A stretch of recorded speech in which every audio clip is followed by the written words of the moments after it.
This may be my most honest video and transparent video about being a trainee solicitor.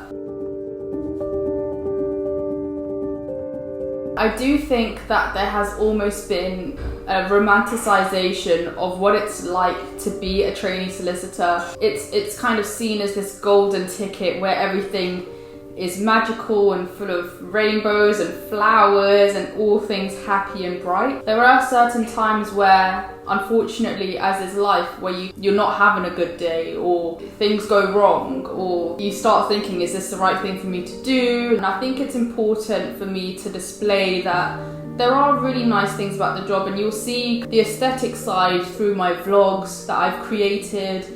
But there are also moments though where you are struggling and you are facing some issues that you want to address. And I think we live in a world now, especially on social media, where everything is in extremes. So there's productivity, but then there's toxic productivity, positivity and toxic positivity. And on my channel, what I really aim to do is to remain as balanced, honest and transparent as I can. Let's actually start off with a bit of background about me. If this is the first video that you're watching of mine, I am a trainee solicitor for a UK top 20 law firm. I'm currently on my third seat, which is a secondment that I am doing in a global technology company. So on that note, let's talk about some of the most difficult things I've faced as a trainee solicitor.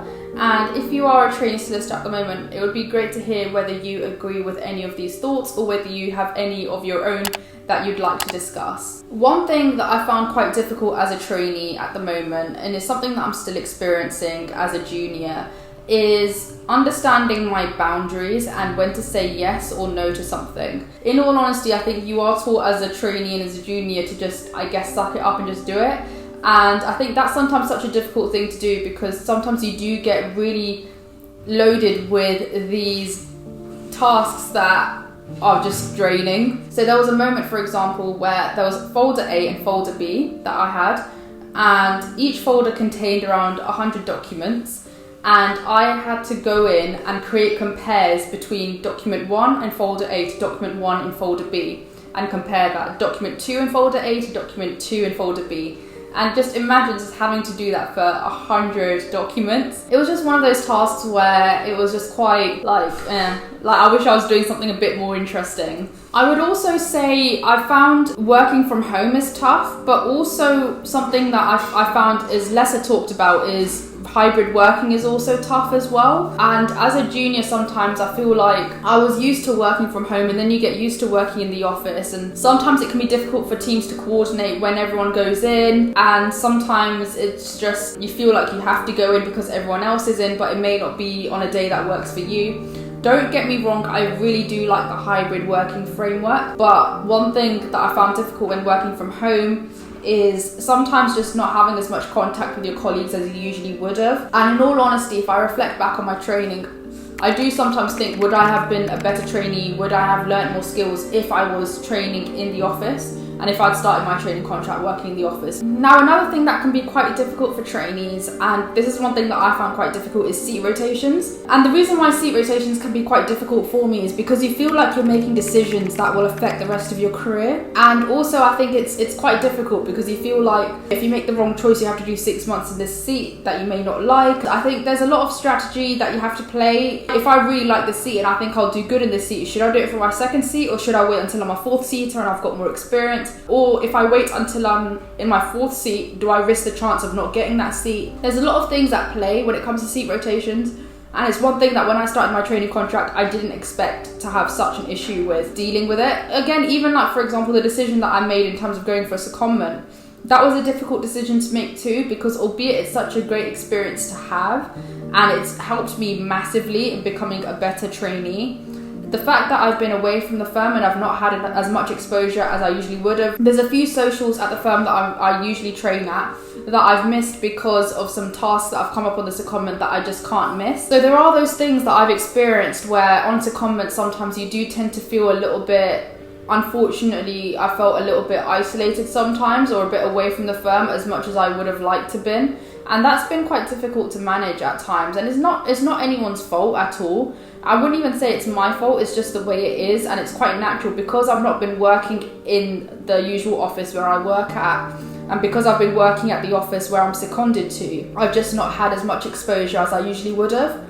So that's one thing that does play on your mind as a trainee. You don't want people to forget who you are in the office. It's my aim when I go back into the firm for my fourth seat to build up again, to build my exposure again, to start maintaining those relationships that I had back when I was in my second seat. Balancing your workload with other social things that you've got going on in the firm can be quite difficult as well, and I think it's really important as a trainee to understand that doing the CSR and social stuff is good, but if everything works well in the team, hopefully it doesn't overpower the work that you actually have to do. And you don't want to be in a situation where you're only doing work for the whole day on something that's about CSR or something that's organising a social, for example.